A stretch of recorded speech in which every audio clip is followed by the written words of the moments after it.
Wait, did you know? Butterflies don't taste with their mouth, they taste with their feet. This is incredible. Watch. Your mouth tastes food, right? Wrong for butterflies. They have no taste buds in their mouth. But their feet have taste receptors. How is this possible? When a butterfly's feet touch a flower, special taste receptors instantly activate. They're like chemical sensors detecting if the plant is good or bad. The feet are asking, is this the right plant? Is it safe to eat? Can I lay eggs here? The butterfly gets all the answers in just seconds. It's like a taste test happening instantly. If the feet say yes, the butterfly knows it's safe. The butterfly already knew it would taste good before drinking. The feet told it. But sometimes the feet send a warning. This plant is poisonous or wrong. The butterfly instantly knows and flies away to find a better plant. No time wasted. Those feet are lifesavers.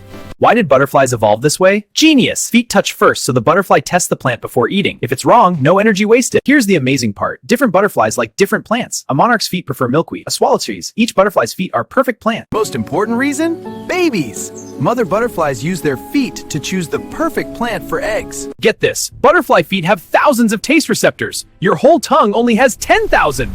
Incredible! Butterflies taste with their feet. They instantly detect safe plants for eating and egg laying. Their feet are more sensitive than your tongue. Love this butterfly fact? Subscribe for more crazy animal discoveries. Hit the bell for notifications. Tell me in the comments, what subscribes for more blowing animal fact now?